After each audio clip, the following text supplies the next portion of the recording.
The morning sun cast long shadows across the polished cars in the luxury motors dealership parking lot. It was a quiet Saturday in spring, just the kind of day when most people would be out running errands, or, if they were lucky enough, shopping for their dream car. A silver BMW pulled into the lot, parking perfectly between the lines. The driver, a young attorney in his mid-30s, stepped out and straightened his casual weekend outfit, a crisp navy polo shirt and dark jeans. He'd spent the last 8 years building his career at one of the city's top law firms, working late nights and weekends, taking on extra cases, and finally, it had paid off. Last month, he'd made partner. He walked toward the dealership's gleaming glass doors, his shoes clicking against the pavement. The excitement bubbled up inside him. This wasn't just about buying a car, it was about celebrating years of hard work. He'd grown up watching his parents work multiple jobs to make ends meet, and now here he was, about to walk into a luxury car dealership as a customer. The automatic doors slid open with a soft whoosh, releasing a blast of cool air-conditioned breeze. The showroom was impressive. Spotless marble floors reflected the morning light, and sleek vehicles were arranged in perfect formation, their paint jobs gleaming under carefully positioned spotlights.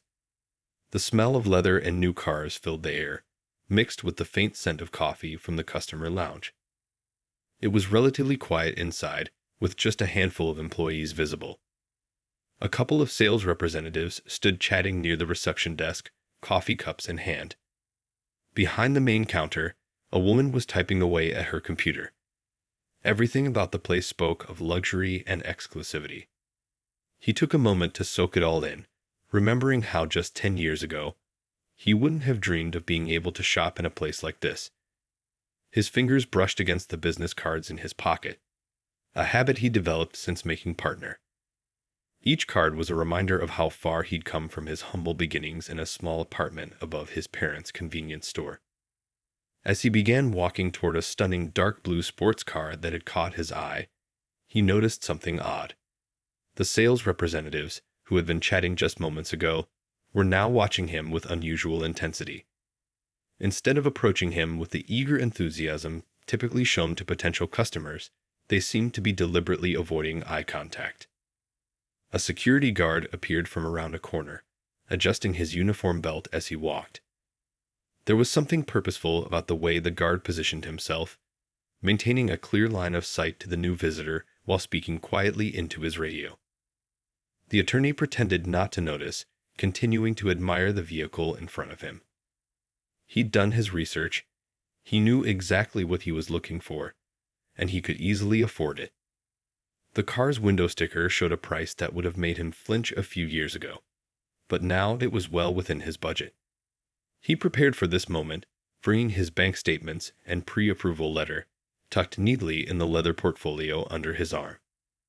He circled the car slowly, appreciating its lines and features, all while being acutely aware of the security guard's footsteps echoing his own.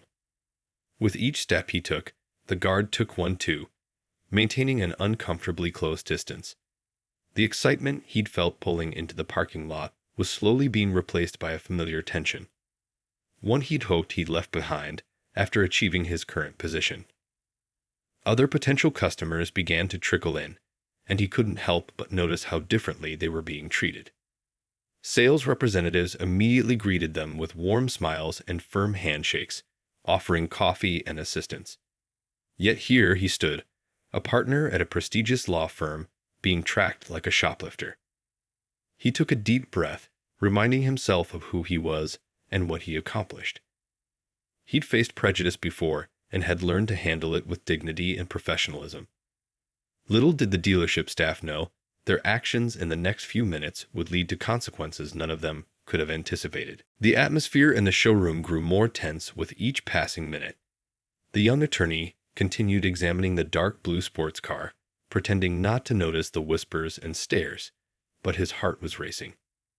Years of experience had taught him to read a room, and right now, every instinct told him something wasn't right.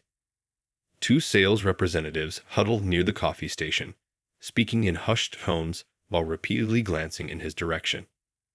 One of them, wearing a navy suit with a bright red tie, kept shaking his head and gesturing with his hands. The other seemed to be arguing back, but neither made any move to approach their potential customer. A well-dressed couple walked through the front doors, and the change in atmosphere was immediate and striking. Both sales representatives straightened up, plastered on their best smiles, and practically raced to greet them.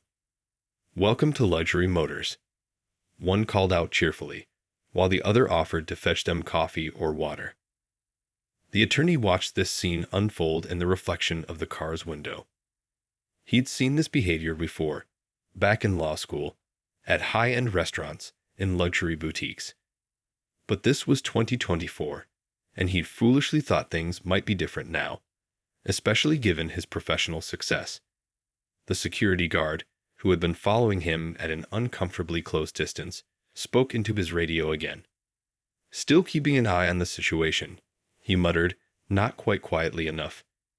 "No aggressive behavior yet, but you know how these situations can turn." These words made the attorney's stomach turn. He was wearing the same kind of clothes as any other weekend shopper, a polo shirt and jeans. His shoes were Italian leather, his watch was a subtle but expensive brand.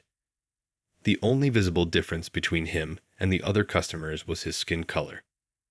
He decided to take control of the situation. Standing up straight and adjusting his polo shirt, he walked confidently toward the sales desk. The two representatives immediately tensed up, and one quickly disappeared into a back office. The remaining salesman gripped his coffee cup tighter, knuckles turning white. "Good morning," the attorney said politely, his voice steady and professional. "I'm interested in the sports car over there, and I'd like to discuss financing options." He reached for his leather portfolio, planning to show his bank statements and pre-approval letter. Before he could open it, the security guard stepped between him and the sales desk. "Sir," the guard said, his tone carrying a warning, "I'm going to need you to step back." The well-dressed couple from earlier stopped their conversation with the other salesman to watch the scene unfold. Other employees began emerging from their offices, drawn by the growing tension. The clicking of phone cameras could be heard. Someone was recording. "I'm a customer," the attorney stated calmly, though his heart was pounding. "I'm here to purchase a vehicle." He tried again to reach for his portfolio. The guard's hand moved to his belt. "I said step back," he repeated, louder this time. "We've had problems with people coming in here pretending to be customers before." The attorney felt a familiar mix of emotions: anger, humiliation, determination. He'd spent years in courtrooms defending clients against injustice, and now here he was, facing it himself in broad daylight. Through the growing crowd of onlookers, he noticed a young employee behind the reception desk looking deeply uncomfortable with the situation. She was typing frantically on her computer, possibly documenting what was happening. Good. There would be a record. The security guard started speaking into his radio again, calling for backup as if the presence of a professional man interested in buying a car somehow constituted an emergency. The attorney remained perfectly still, knowing from both personal and professional experience how quickly these situations could escalate if he made any sudden moves. What these dealership employees didn't realize was that every word, every action, every moment of discrimination was building a case that would soon turn their world upside down. The attorney hadn't become a partner at his firm by backing down from injustice. He took a deep breath, preparing himself for what was about to unfold. The showroom had become eerily quiet, except for the soft hum of the air conditioning and the clicking of phone cameras. Time seemed to slow down as more people gathered to watch the scene unfold. The attorney stood his ground, maintaining his professional composure despite the growing hostility around him. "Look," he said calmly, his voice carrying across the now silent showroom. "I think there's been a misunderstanding. I'm an attorney, and I'm here to purchase a vehicle." He slowly, very slowly, reached into his pocket to retrieve his business card holder. The security guard's reaction was immediate and excessive. "He's reaching for something," he shouted, taking an aggressive step forward. A second guard burst through a side door, hand on his belt, rushing toward the scene as if responding to a serious threat. The well-dressed couple who had been getting the royal treatment earlier now stood frozen, their coffee cups forgotten in their hands. The woman whispered something to her husband, who was already pulling out his phone to record. In the background, more customers were entering the dealership, creating an unwitting audience for this disturbing display. "I'm simply trying to show you my credentials," the attorney continued, his voice steady despite his racing heart. The leather business card holder was halfway out of his pocket when the first guard stepped even closer, now just inches from his face. "Sir, I'm not going to tell you again," the guard growled, his breath smelling of coffee and hostility. "You need to leave the premises immediately." His hand was still on his belt, a clear attempt at intimidation. The attorney thought about his parents, who had taught him to always keep his dignity, no matter how others treated him. He thought about his law school professors who had prepared him for moments like these, though they shouldn't still be happening. He thought about his clients who faced similar discrimination daily. "I'd like to speak to your manager," he said firmly, standing his full height, but keeping his hands visible. "There's no reason for this situation to escalate." A sales manager finally emerged from his office, but instead of diffusing the situation, he made it worse. "Is there a problem here?" he asked, directing his question to the security guards rather than the potential customer. "This individual won't leave the premises," the first guard reported, as if the attorney was some kind of criminal rather than a legitimate customer interested in spending 6 figures on a new car. The attorney tried one more time. "Sir, I'm a partner at..." But before he could finish his sentence, the second guard grabbed his arm. The touch wasn't violent, but it was firm and completely unnecessary. Several gasps echoed through the showroom. Phones were recording everything now, capturing every moment of this blatant discrimination. The young receptionist, who had been documenting everything, looked like she wanted to speak up but remained silent, fear evident on her face. "That's enough," the sales manager declared, his tone dismissive. "Escort him out." The attorney didn't resist as the guards began moving him toward the door. He didn't have to. The damage was already done. Every step, every touch, every word was being recorded by multiple witnesses. Years of legal experience told him this would be an open and shut case. As they approached the entrance, he spoke one last time, his voice clear and controlled.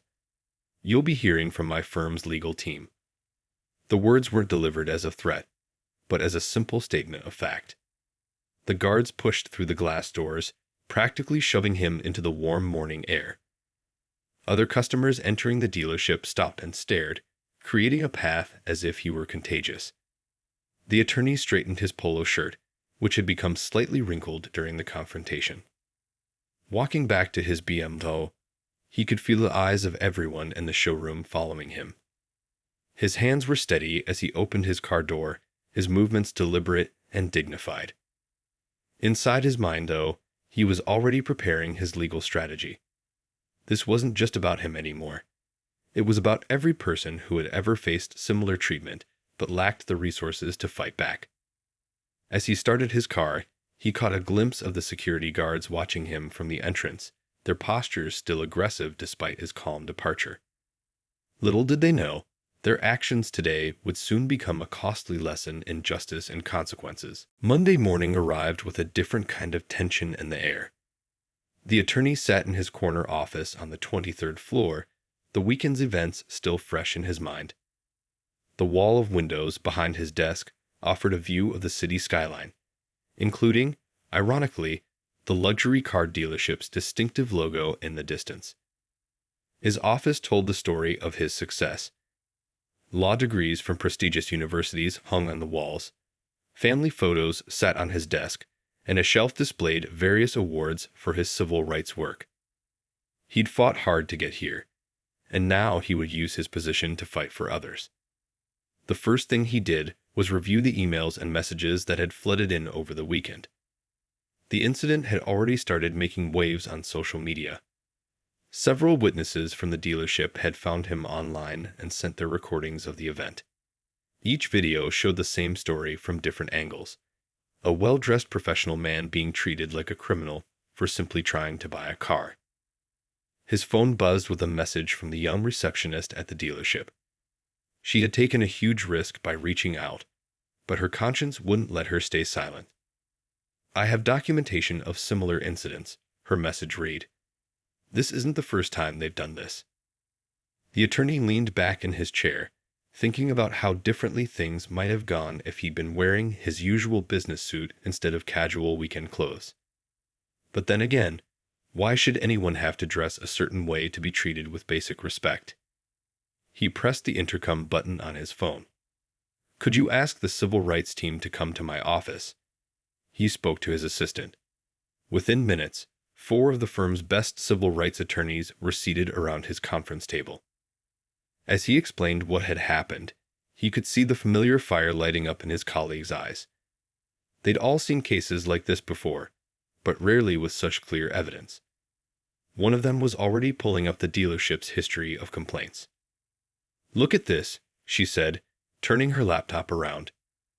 3 similar complaints in the past year alone, but they were all settled quietly.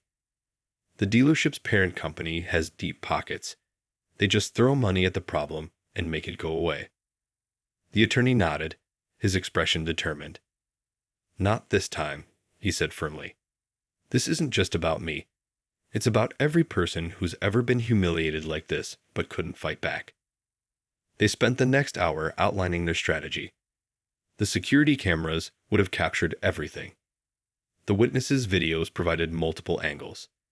The receptionist's documentation could prove a pattern of discrimination. It was all falling into place. Just then, his phone buzzed again. Another message, this time from one of the salespeople who had been there that day. "I quit this morning," the message read. "I can't work for a company that treats people like this. I have stories you should hear." The attorney shared this new development with his team. More pieces of the puzzle were coming together. The dealership's carefully maintained facade was starting to crack, revealing years of systematic discrimination hidden beneath the surface. His colleague pulled up more information on her laptop. "Their parent company owns 12 dealerships across the state," she said.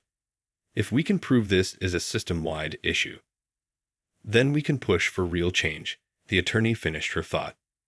He stood up and walked to the window, looking down at the city below.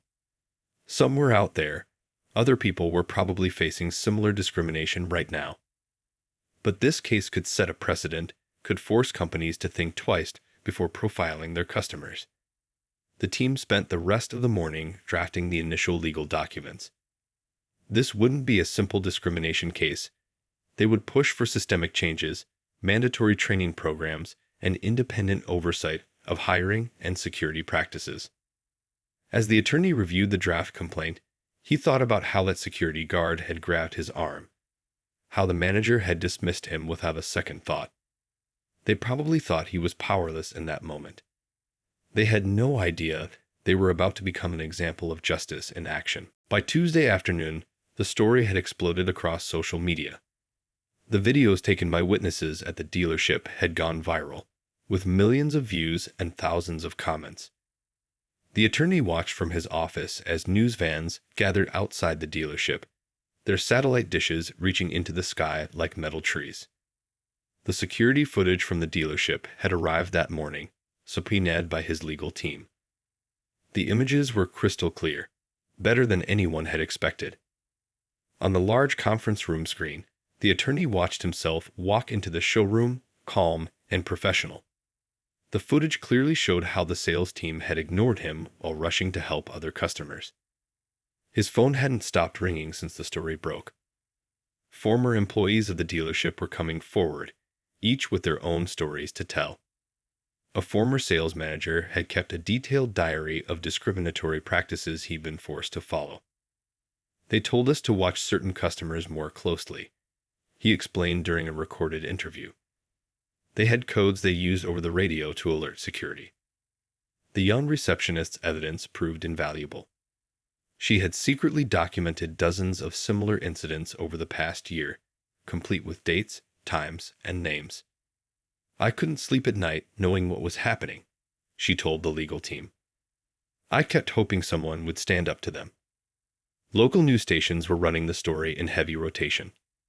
The security camera footage showed the guard grabbing the attorney's arm, a moment that looked even worse on professional cameras than it had in the viral videos.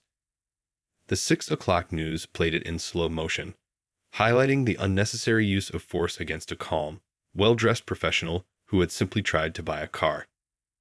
The dealership's response only made things worse. Their first press statement claimed the attorney had been aggressive and suspicious, but the videos clearly showed otherwise. Their second statement talked about following standard security protocols, which only raised more questions about what those protocols actually were. By late afternoon, more customers began coming forward with similar experiences.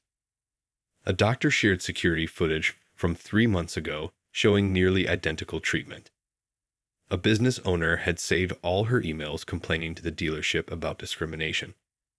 A real estate agent had pictures of security guards following him around the showroom just last week. The attorney's civil rights team worked late into the evening, gathering statements and evidence. The conference room walls were covered with photos, timelines, and sticky notes connecting all the incidents. This wasn't just one bad day with one bad security guard. This was years of systematic discrimination hidden behind luxury cars and expensive suits. Social media couldn't get enough of the story. People shared their own experiences at other dealerships owned by the same company. The hashtag #LuxuryBias was trending nationwide. Every hour brought new evidence, new witnesses, new stories of discrimination. The attorney sat in his office, watching the sun set over the city. His phone buzzed with another message, this time from the well-dressed couple who had witnessed everything that Saturday morning. "We've canceled our order with them," they wrote. "We can't support a business that treats people this way. You're doing the right thing." The dealership's parking lot, usually full of gleaming luxury cars, was half empty now. Customers were canceling orders and appointments. Other law firms were reaching out, wanting to share evidence from similar cases they'd handled in the past. The pattern was becoming impossible to ignore. Just before heading home, the attorney received one last email. It was from a young law student who had seen the viral videos. "Thank you for standing up," the email read. "I've faced the same treatment so many times, but never had the power to fight back. You're showing us all how to demand better." He leaned back in his chair, thinking about how a simple trip to buy a car had turned into something so much bigger. The dealership had tried to humiliate him, to make him feel powerless. Instead, they had given him the perfect opportunity to expose years of discrimination and fight for real change. Tomorrow, they would file the lawsuit. But this wasn't just about winning a case anymore. This was about changing how businesses treat people, about making sure no one else had to experience what he and so many others had gone through.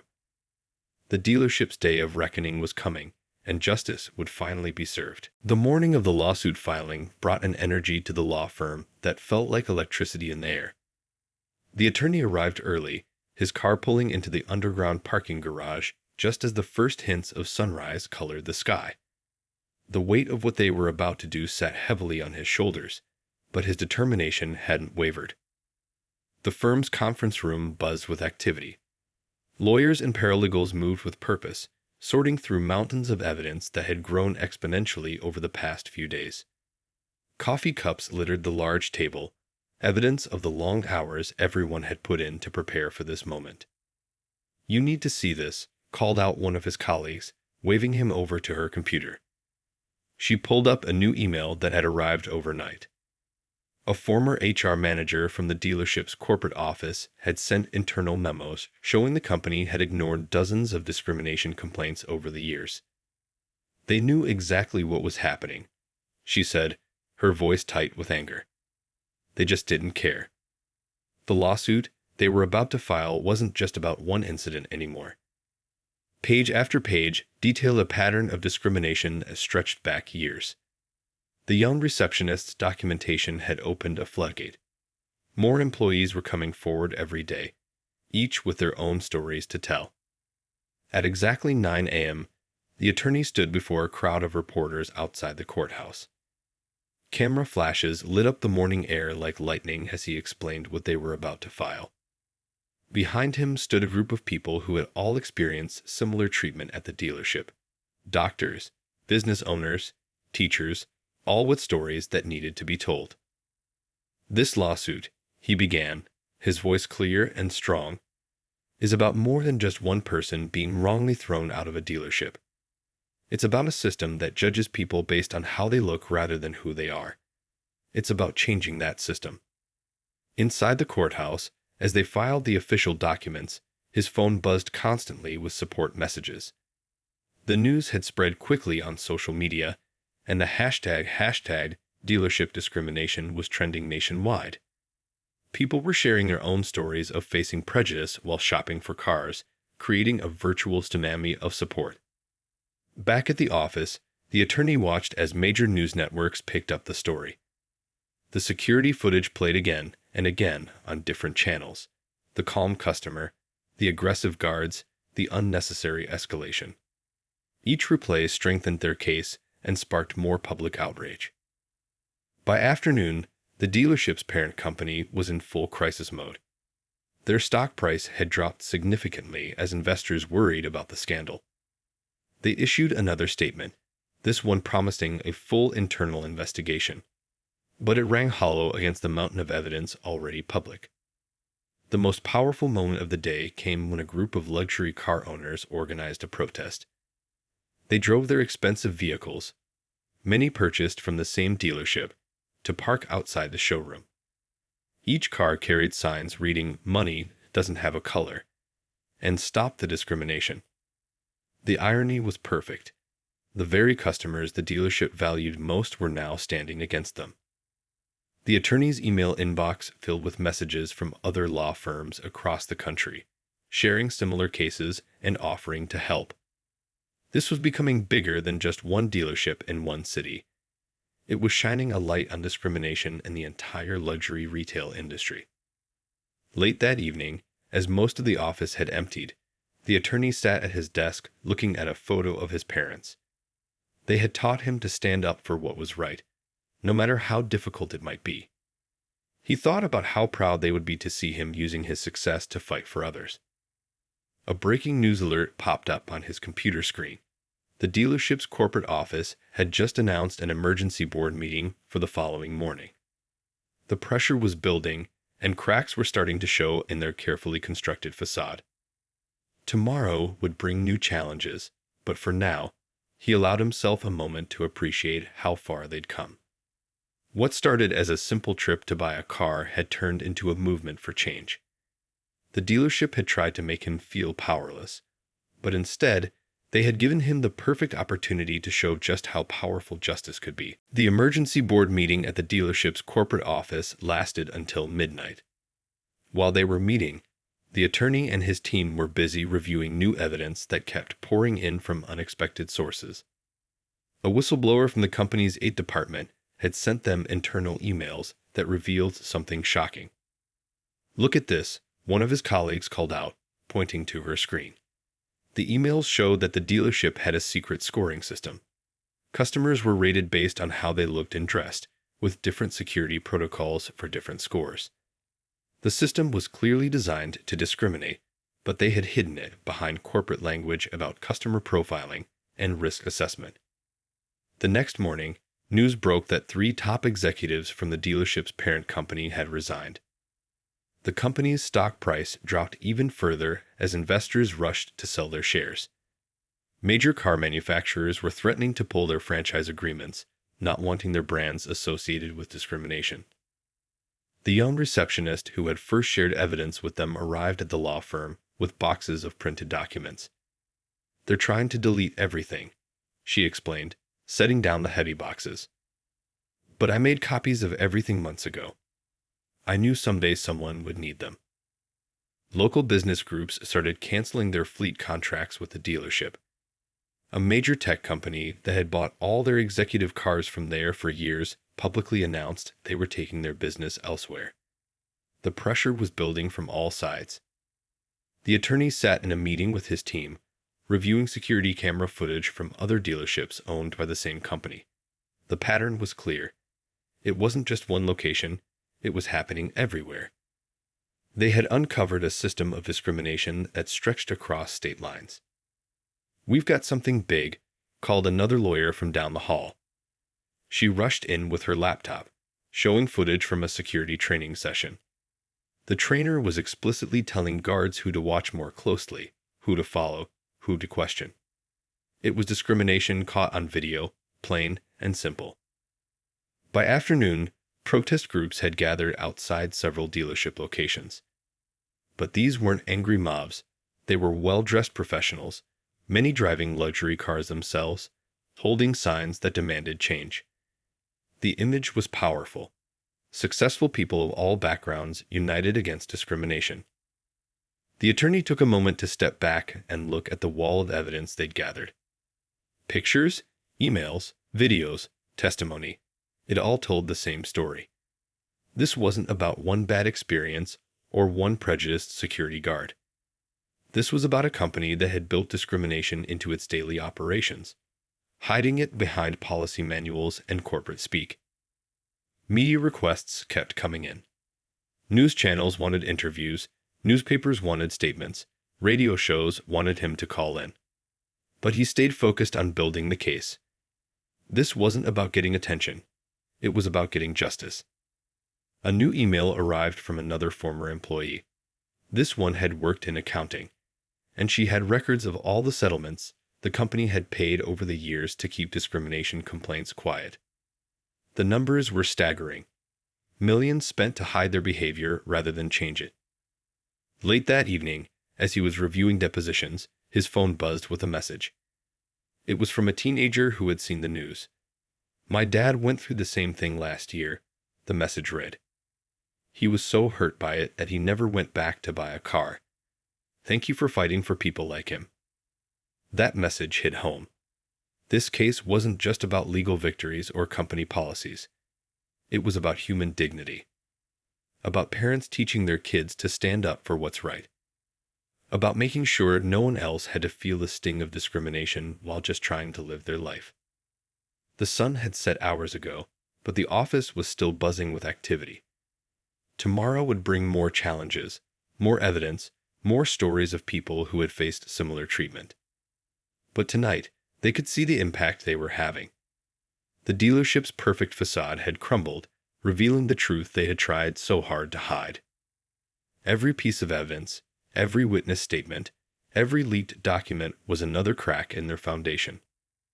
The company had built their success on discrimination, but now that foundation was crumbling beneath them. Change was coming, whether they were ready for it or not. The dealership's carefully built world began to crumble faster than anyone expected. Early morning brought news that would change everything. The company's largest shareholder had called for a complete leadership change. The board of directors, who had ignored discrimination complaints for years, were now facing their own day of reckoning. News helicopters circled above the main dealership, capturing footage of employees walking out. It wasn't just a few people. Dozens of sales staff, mechanics, and office workers were leaving together.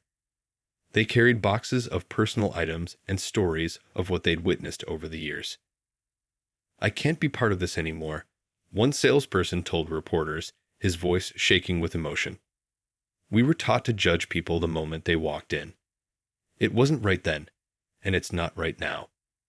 His interview played on repeat across local news stations, each replay adding fuel to the growing fire.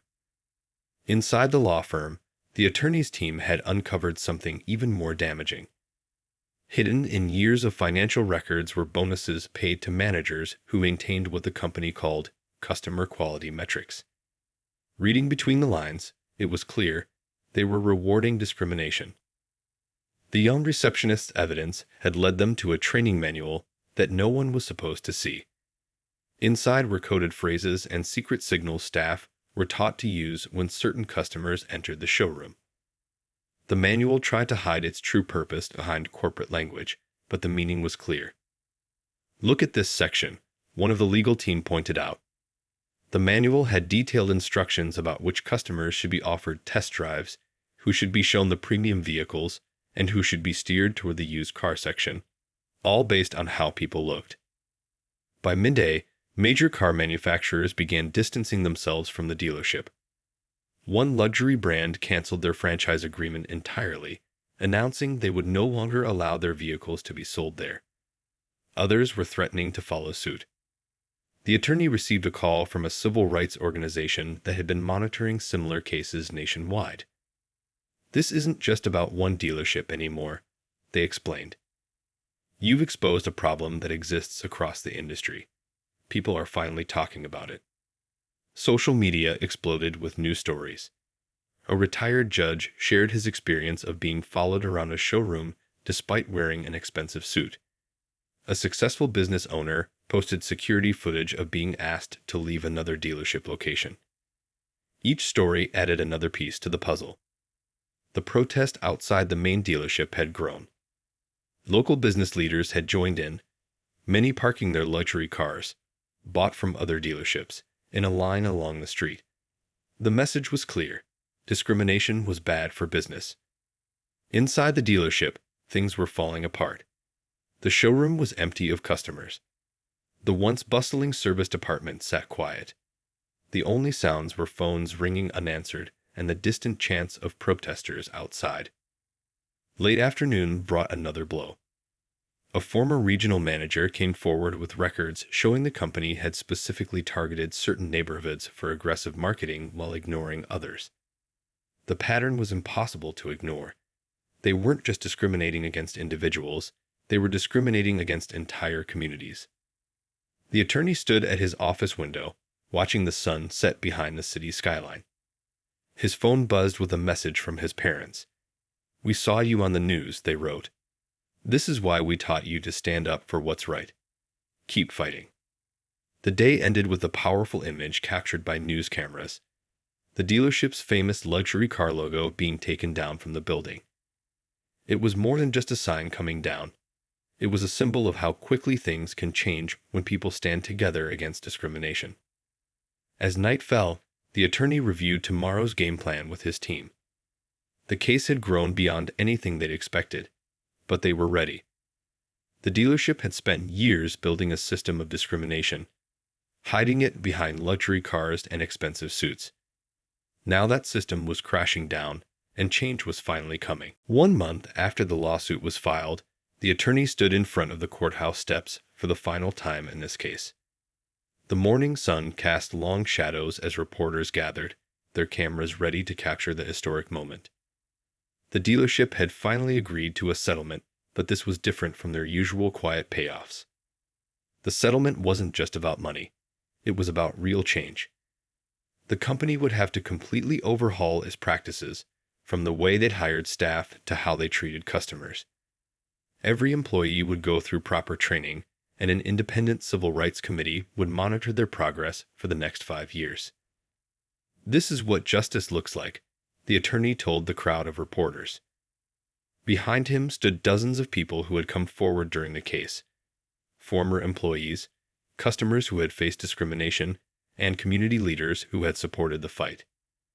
Their presence made the victory feel even more meaningful. Inside his briefcase was the final settlement document, thick with pages of requirements the dealership would have to follow. The security guard who had grabbed him that Saturday morning had been fired, along with the manager who had approved his removal. But more importantly, the entire security system was being rebuilt from the ground up. The young receptionist who had first shared evidence had been offered a new position: head of the dealership's newly created customer relations department. Her first task would be helping create fair treatment policies that would apply to all customers, regardless of how they looked or dressed. Back at the law firm, the team celebrated quietly. On the conference room screen, news channels were reporting the settlement details. The company would pay millions in damages, but the real victory was in the changes they had to make. Every dealership in their network would have to follow new guidelines, and other companies were already announcing similar changes to avoid facing their own lawsuits. "We got a new email," one of his colleagues called out. It was from a car salesman at another luxury dealership across the country. "Your case changed everything," he wrote. "Management called us all in this morning. They're changing all the policies. They're scared of being next." The attorney thought back to that Saturday morning when he had just wanted to buy a car. Now, a month later, he had helped expose and change a system of discrimination that had hurt countless people.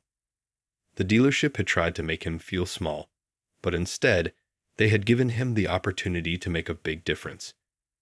The settlement money would be used to create a foundation focused on fighting retail discrimination. Part of it would provide legal help to people who faced similar treatment but couldn't afford to fight back. Another part would fund education programs teaching businesses about fair treatment and equal service. That evening, as the sun set on this final chapter, the attorney received one last surprise. A group of luxury car dealers from across the city had come together to offer him a car, at a fair price, from a dealership that had already started changing its practices because of his case. But the real victory wasn't about buying a car anymore. It was about the changes spreading across the industry. It was about the people who would walk into dealerships tomorrow and be treated with respect, regardless of how they looked. It was about standing up to discrimination and winning not just for himself, but for everyone who had ever faced similar treatment. As he packed up his office that evening, he found a letter on his desk. It was from a young law student who had followed the case. "You showed us that one person really can make a difference," the letter read. "You turned a moment of discrimination into a movement for change." The attorney smiled, thinking about how something that started with one security guard's bad decision had ended up changing an entire industry. The dealership had tried to judge him based on how he looked, but in the end, they had learned a powerful lesson about justice, dignity, and the cost of discrimination. Tomorrow, he would start working on new cases, helping other people fight for their rights. But for tonight, he could appreciate how far they had come. Sometimes the biggest changes start with one person simply refusing to accept injustice. This case was proof that when people stand together, real change is possible.